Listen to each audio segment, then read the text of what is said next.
Hello stamping friends, Jackie Bolhuis from Klompen Stampers. Today we're going to play with the Timeless Tulips stamp set and punch. Now I've had several people ask me once they saw this in the catalog if this was the set I designed for my $1 million trip. And it wasn't, but I sure could have. Actually, tulips was on my short list.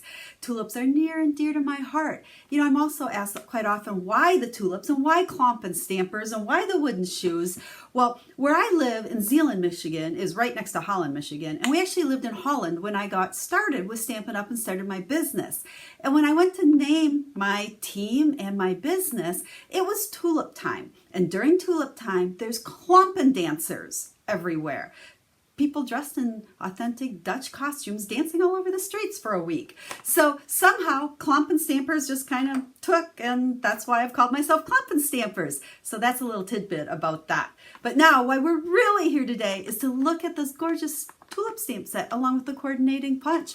I've got 3 cards to share with you today.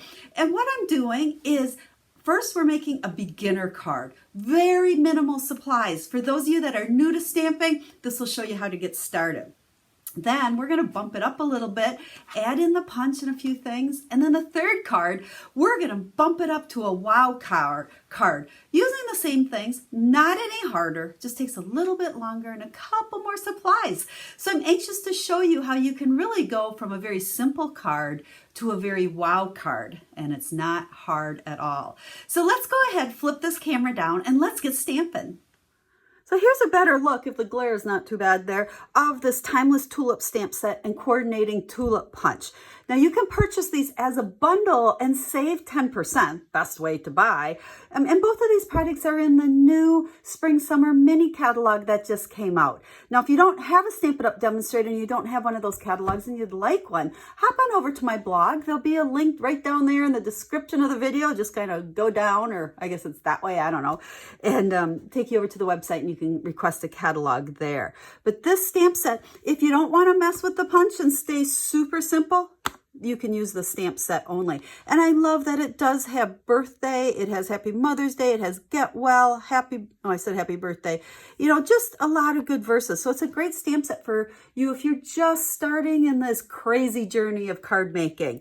So what we're going to start out with is just making a super simple card using just the stamp set. And then we're going to build from that. Now, besides the stamp set, we are going to use the note cards and envelopes. Now, these come as a package of 20, so your cardstock's all cut for you. You have the envelopes. They're even scored. Now, a little tip, my videos, I love to fill them with tips, so make sure you watch all the way through because I have lots for you today. But your score line, it'll be like indented there and raised up on this side. I don't know if you can see that, but when you fold it, you want that raised part to go to the inside, which really sounds backwards. So I always have to think that it's backwards of the way I think it should be, but that's how it folds the best. And then I like to open it up and leave it nice and flat though for stamping. Now, I have mounted my stamps already on a bunch of blocks here. And one little tip with these stamps and any other stamps that are real detailed, you know, you can see when you look at this, there's a lot of detail in there.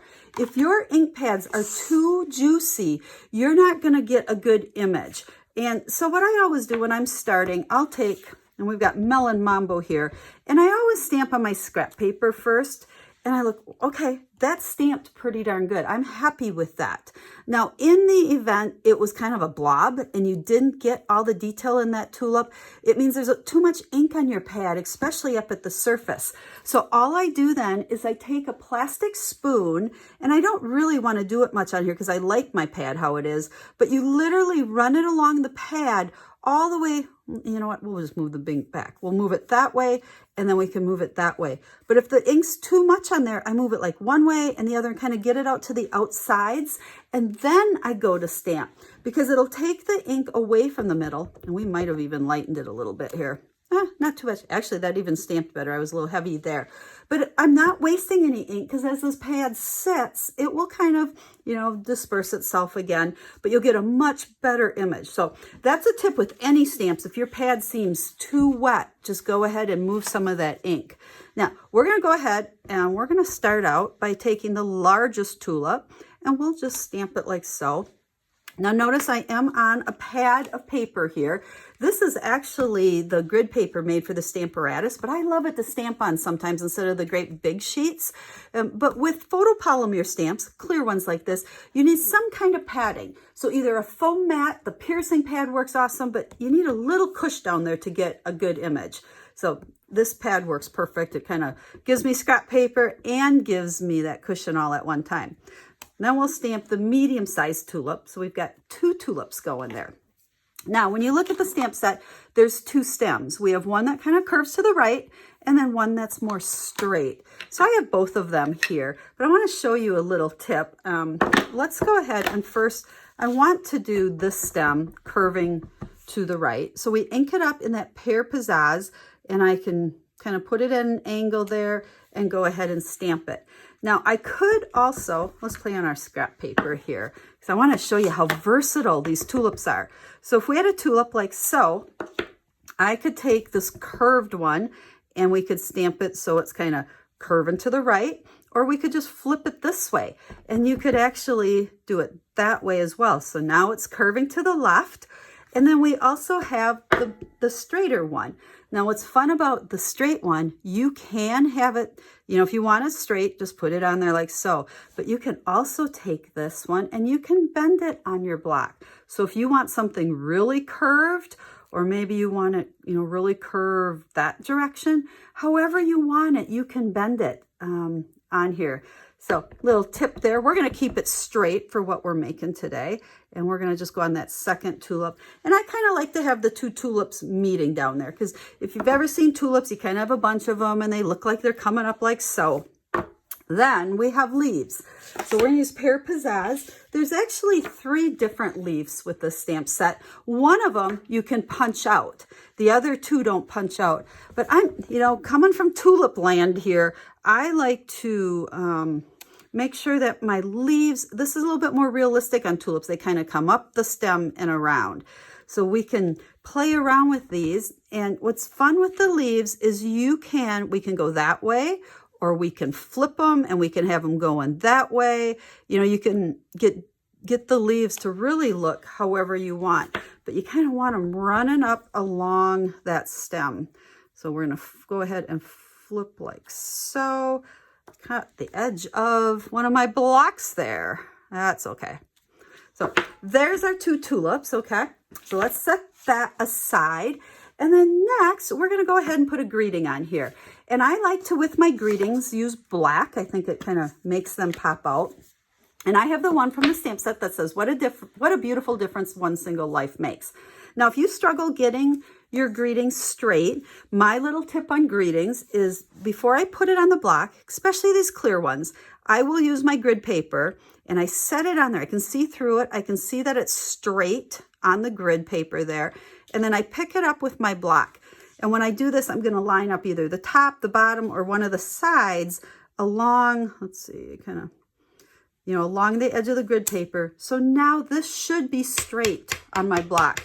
And then, because this kind of bugs me, I usually test it. So now I come back to the grid paper and I'm lining up the edge here with the edge down there, and then I stamp it. And now I can look and see that it looks pretty straight. So I'm happy with that. So we can go ahead, we're just going to stamp this. Now, the second part of that, I guess, when you go to stamp it, line up one of the edges of the blocks with one of the edges of your cardstock, and then that'll help you keep everything straight. So what a beautiful difference one single life makes. Now let's just go ahead, flip it over. Here's the inside. I always like to make sure that I stamp the insides of my cards. So we're going to do happy birthday on there. And then let's get a tulip on here as well. You know, I always say inside of cards and envelopes all need to be stamped. So make everything pretty. There we go. Sorry about that. And we're going to take this one because we kind of want it to curve out to the edge so it doesn't take too much away from the inside of the card. So you can write a little message in there, and we'll put a couple of leaves on it. So there's the inside. And before we go ahead and finish the front here, because I have something else I want to do, as long as we're stamping, we are going to take the envelope. I like to say never send naked envelopes. So we're going to do the same thing here. We are going to stamp on the envelope. We're going to flip this because this time we want it kind of curving a little bit over there to the left. And let's grab these leaves and we'll put some leaves right there and some there. So there is our envelope. Now back to our card. You know, you could leave it just like this. Those of you that are beginners, this is awfully darn cute to send to your family or friends. But if you want to add just a little smidgen of another touch on there, what I like to do is use baker's twine. And roll of this is very inexpensive, and I'm going to double it. I don't know. I've always doubled it. I think it just gives it a little bit more. Go ahead and see how my fingers aren't working so good there. Make a loop, tie it just like you're tying your shoes. Make a bow in there and then pull your ends down, pull those down. So you just have a nice small little bow there. And then we can take our scissors and we'll just trim off the edges of it. And then the easiest way to adhere this is with mini glue dots. So we'll find, here's my next one. We can go ahead, stick that right on there and pop it up.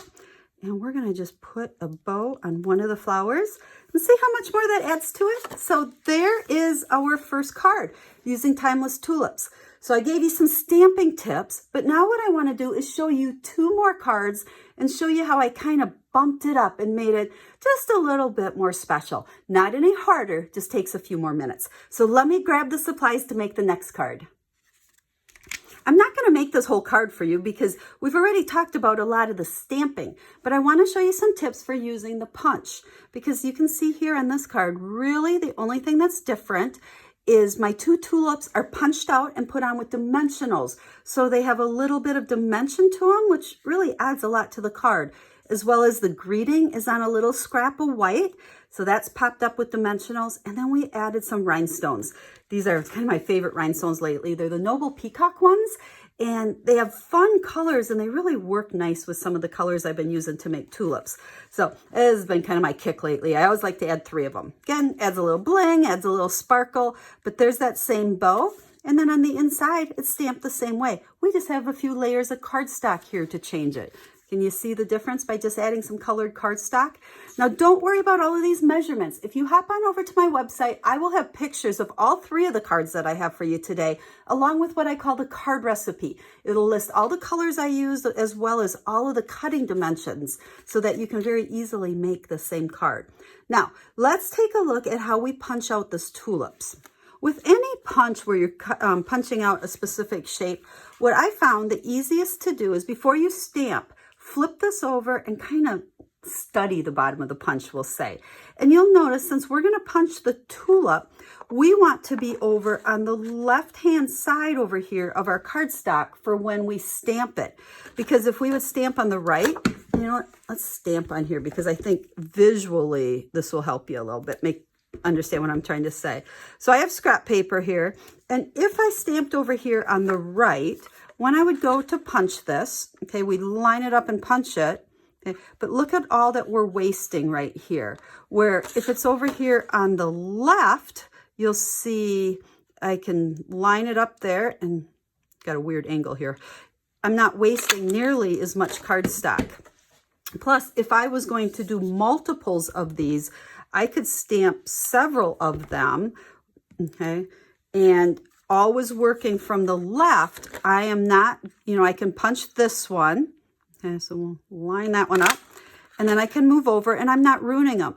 Now, in this case, if I was to punch this one over here on the right, I'm actually ruining the left one. So I hope that makes sense. It's kind of hard to explain, but if you study that, now we're going to punch a couple of these out in a second. This one's going to be just the opposite. We're going to stamp from the right so that we're not wasting cardstock. So once these are punched out, we'll look back at our card here. I just put dimensionals on them and popped them up on the card. Again, we have the same bow. This little piece just pops it up on dimensionals as well. And then don't forget to stamp your envelope as well. So now let's go ahead and step this up one step further with our wow card. And I'm going to grab the 3rd one for you. Here's our 3rd card. Again, not any harder. We just did a few more steps. Now you can see, can you tell that this black, it's a frame and it's made with the stitch rectangles. So you can see the little stitching marks. On black, it doesn't show quite as much as other colors. But all I did, I took a scrap of black cardstock and then I used these stitch rectangle framelits, and I took the largest one, and then I think it's the third size down. You can make that frame however wide you want it, but you actually put them right on there, and then you can run this through your Big Shot all at one time, and that's where you're getting your frame. And that also gives you the inside piece that you can use for another project. So that's how I got my frame. And then you can see the piece, the white, is actually tucked underneath it. So it's just a little bit smaller than our frame there. But I embossed it with the Scripty embossing folder. Flip it this way. Now, with this, be conscious of when you put your paper through there. And I guess here, we'll make believe with this piece. You want to make sure that you have your words going the direction you want, because that way they'd be sideways if your card's going to go upside, this way. Now, with these 3D embossing folders, if you are, been following Stampin' Up! For some time, you know that we don't carry the Big Shot anymore, but I know that many of you have it. So I always like to talk about the Big Shot. But the new 3D ones, with these, you're going to just use your platform, put your cardstock in here on there, and then this blue 3D embossing plate works awesome. If you just use one of the clear plastic plates, it needs to be built up a little bit. You're going to have to shim it with something, some other type of mat that you may have, or some cardstock or something. But these blue plates, and I'll have the link to all of these plates in the blog post as well. If you haven't gotten the blue plate yet, it works fantastic. So that goes on there. Speaking of plates, the other thing Stampin' Up! Now has available are clear plates, just like what we used to carry. So if you have the Big Shot and you need some new clear plates because yours are cut up pretty bad, I'll have the link over and the item number and all that on the blog post as well. So some little tips for embossing. And then back to our card. We've used the rectangle stitch die on that. Our tulips are punched out. And then the only thing that's different is we popped up the leaves as well. So what I did with that, again, study your punch. You want to make sure that your image matches this when it slides in there. So for this one, it has to go that way. It can't go that way. And same thing like we talked with the tulips. If you start with this one, if you start over on the right, you're not wasting a bunch of cardstock. And if you're going to do multiples of them, you can go ahead and stamp several, and then working from right to left, we're not ruining, the other stamped ones. So that's your stamp tip on that. So there is the third card. Same thing on the inside. Again, just lots of layers. So I hope you liked and you saw how you can take a very simple stamp card and not any harder, just a little more time. Cut some colored cardstock, punch out a few, add some dimensionals, look at the difference that makes. And then if you really want to step it up, grab your Big Shot or whatever die cutting and embossing machine you have, make yourself a frame, emboss this layer back there, and it really makes a beautiful card. So I hope you enjoyed these. Remember, hop on over to the website. I will have a list of all the products I use, as well as the card recipes for all of these. And if you'd like to order the stamp set, I really appreciate it when you select me to be your Stampin' Up! Demonstrator. I promise to be here to help you in any way that I can if you have any questions with your order or your products. And I just love to share simple stamping with you. I love to come to you 3 times a week. I am excited that kind of the holidays are over and we're going to get back into the routine of sharing lots and lots of projects. So make sure you've subscribed to the YouTube channel and the blog so you don't miss anything. So I look forward to stamping with you again real soon. Have a stamp happy day.